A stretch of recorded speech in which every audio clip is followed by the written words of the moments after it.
Hello everyone, how are you? Hope you are staying safe at your home. So, we have to start. It's time to start for our English class. So, welcome to your English class. I hope you have go through all the chapters that we have learned in the previous classes. So, let's have a small journey through the previous classes. That means we just go through all the things that we have learned earlier. Okay, are you ready? Okay, let's start. We were discussing about the chapter, the third level, written by Jack Finney. Okay, so what is about third level? Do you remember what we all discussed in the third level?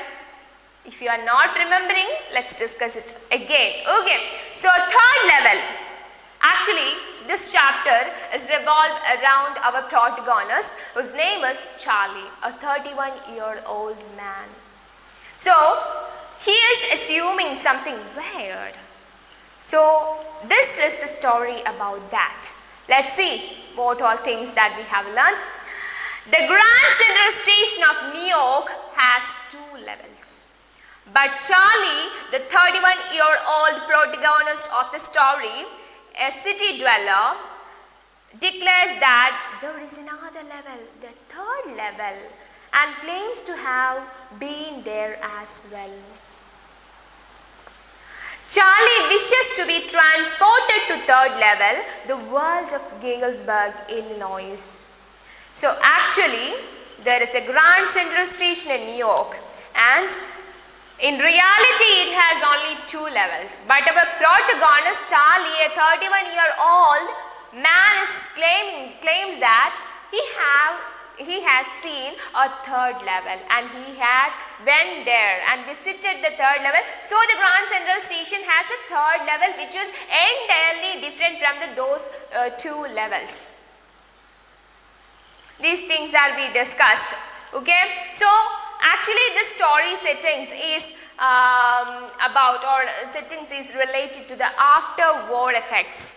After the World War, the world has witnessed 2 great wars, and after the World War, the people were suffered from so many things. So, our protagonist is a witness of such a war, and he just want to escape from the harsh realities that he is now living. Now everywhere there is the modern world. He meant that the modern world is full of insecurity, fear, war, worry, and all the rest of it. So he just wanted to escape from all these things. Maybe from the initial description, we can assume that maybe for that he is assuming all these things. There is a third level, and all these things. Imagination has no boundary. So our protagonist is also, maybe he is imagining that there is a third level, and I will go there. Once I will go there, and I will go for my dream world one day, apart from fear or insecurity. These all things maybe he imagined, we don't know. From the first description, we can assume like that. This third level is just an illusion to him. So, his friends, his relatives, his wife, everyone becomes so confused by hearing the news that he visited the third level. He also described what all things he had seen there. Okay, so what happened? So, at this time, everyone asked him to consult a psychiatrist. So he consulted a psychiatrist, and the psychiatrist commented that this is just a hallucination, a waking dream wish fulfillment. Actually, he just wants to escape from this harsh realities. That's why he is dreaming all things, and that's dream, or his mind in such a way, his mind is making all these journeys and making such illusions in front of him.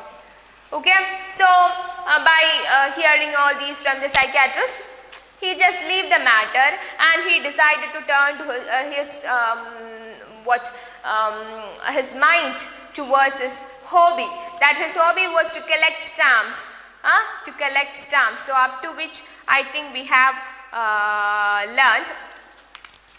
We have also moved further, and we have seen that he has the collection of stamps.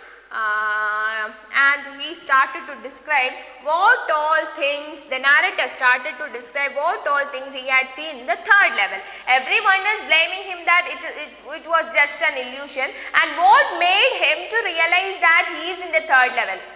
That is what is described in the third paragraph, so just see it. Just go through it once again. Anyway, here is what happened at Grand Central. One night last summer, I worked late at the office. I was in a hurry to get uptown to my apartment, so I decided to take the subway from Grand Central because it's faster than the bus.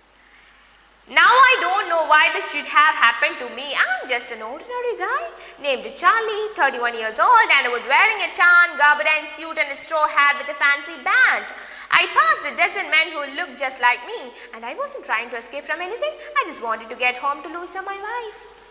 So what happened? After his work, one day after his work, he was so late and he decided to go to his home by train, not by bus, because train is much faster than bus. Thus, he came to Grand Central. And he said that he doesn't even know what all things are happened to him. Why these things are happened to him? Because he's a very ordinary guy. He's a 31-year-old man and he just wants to meet his wife as soon as possible. There is nothing gone at that time through his mind. So he's telling that and he's describing his day. Thus he came there, and while walking to the Grand Central, he had seen that many men and women like him, like their dressing trend or their dressing style was similar to the trend that he also follows now. So he had seen a dozen of men who looked just like him, and he is trying to escape from it. He was not trying to escape from anything. He just wanted to get home to Louisa, his wife. This is the only thought that provoked him to hire a train. I turned into Grand Central from Vanderbilt Avenue and went down the steps to the first level where you take trains like the 20th century. Then I walked down another flight to second level where the suburban trains live from, ducked into an arched doorway heading for the subway and got lost. That's easy to do. I have been in and out of Grand Central hundreds of times, but I'm always bumping into new doorways and stairs and corridors. Once I got into a tunnel about a mile long ago and came out in the lobby of the Roosevelt Hotel. Another time I came up in an office building on 46th Street 3 blocks away. Actually, he is describing in this paragraph, he is describing how he reached at Grand Central Station, and he is also ruminating the things that many times he had lost the way in Grand Central because it has so many subways. So he cannot, he really don't know where is the exact entrance, where is the exact exit. So there are so many entrances and so many exits. So if at once he entered through one way and exit through another way, and so many confusions occurred all the time when he arrived in Grand Central. Sometimes I think Grand Central is growing like a tree, pushing out new corridors and strikers like roots. There is probably a long tunnel that nobody knows about feeling its way into the city right now, on its way to Times Square and maybe another to Central Park, and maybe because for so many people through the years, Grand Central has been an exit, a way of escape. Maybe that's how the tunnel I got into, but I never told my psychiatrist friend about that idea. So then he describes, our narrator Charlie describes that he is suspecting that this Grand Central is growing every day, because whenever he reached at Grand Central, he found a new way, new entrance, new exit, because he thought that in the previous times when I was visited here, I didn't see this. Now I seen this, so I thought that I am thinking that the narrator thought that this Grand Central is growing like a tree all the time, and he is also suspecting that this Grand Central has a tunnel to escape from this current world. These all are the thoughts that pass through his mind, our narrator's mind. The corridor I was in began angling left and slanting downward, and I thought that was wrong. But I kept on walking. All I could hear was the empty sound of my own footsteps, and I didn't pass us all. Then I heard that sort of hollow roar ahead, that means open space and people talking. The tunnel turned sharp left. I went down a short flight of stairs and came out on the third level at Grand Central Station. For just a moment I thought I was back on the second level up, but I saw the room was smaller. There were fewer tickets windows and train gates, and information booth in the center was wood and all looking, and the man in the booth wore a green eye shade and long black sleeve protectors. The lights were dim and sort of flickering. Then I saw why. They were open flame gas lights. So in this paragraph, he is describing how he reached at the third level. Okay, he was confused, by the way, so many subways, and also he was so much confused. And after many of a journey through inside the Grand Central, he found some corridors, some stairs, and all those. He passed all those things and reached at the level. He walked through a tunnel, and he says that he is the only soul there. Through walking through the tunnel, no one passed him, so that he can understand he is the only soul passing through that tunnel.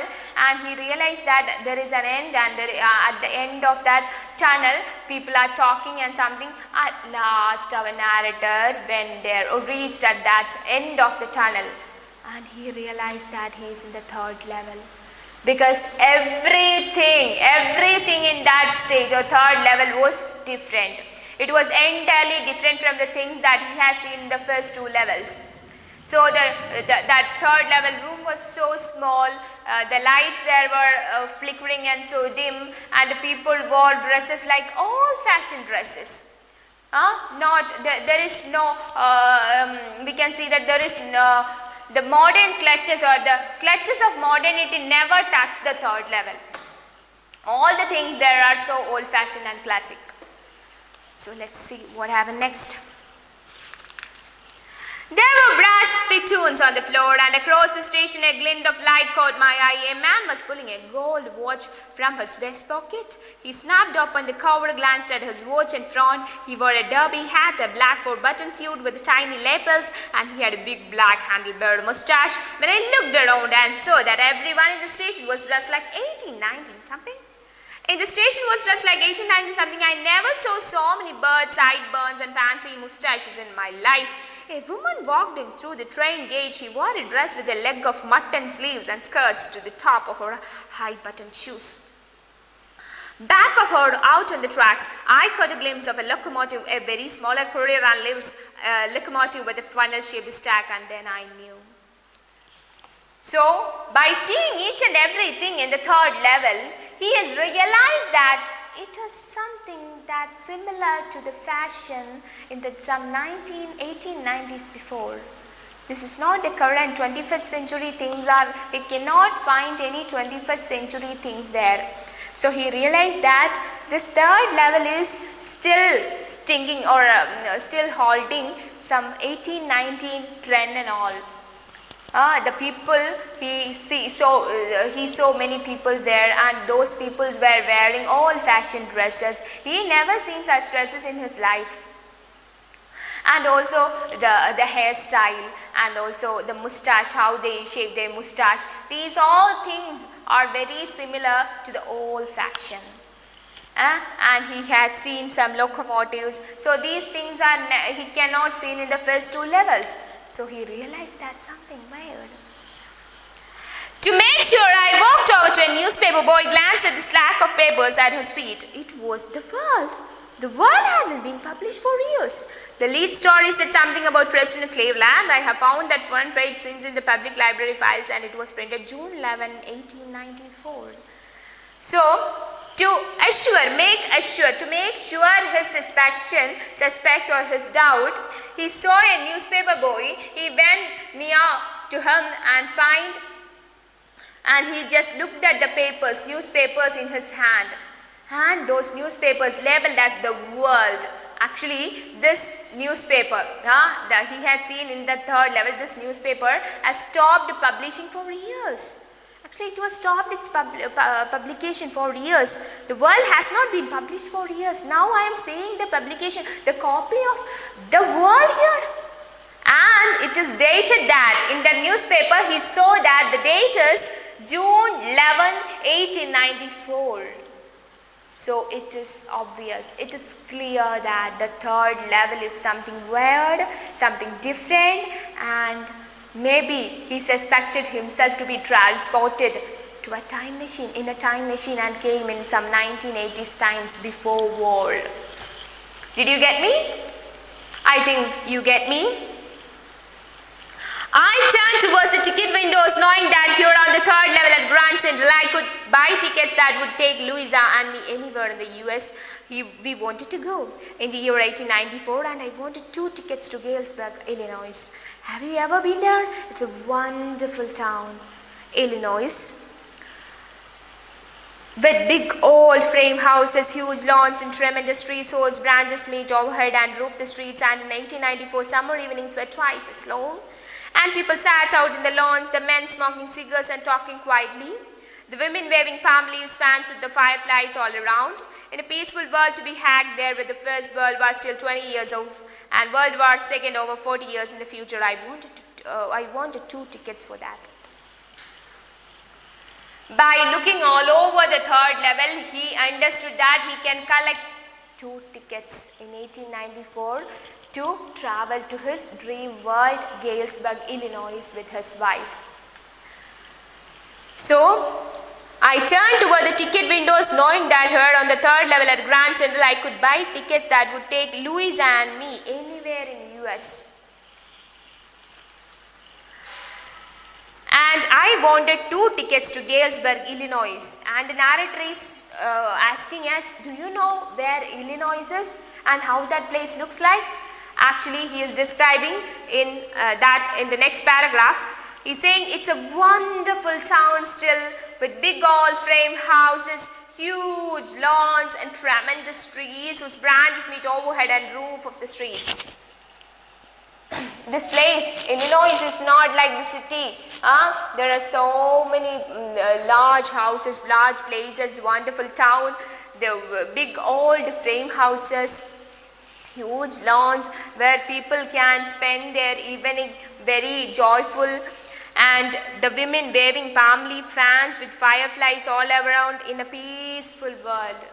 So, the dream world that he is dreaming, our Charlie is dreaming about a dream world, and this world is Galesburg, Illinois. So, when he found that he is now in a century, that in 1894, he is standing in a century in 1894 in the third level. So, then he realized that he can collect tickets to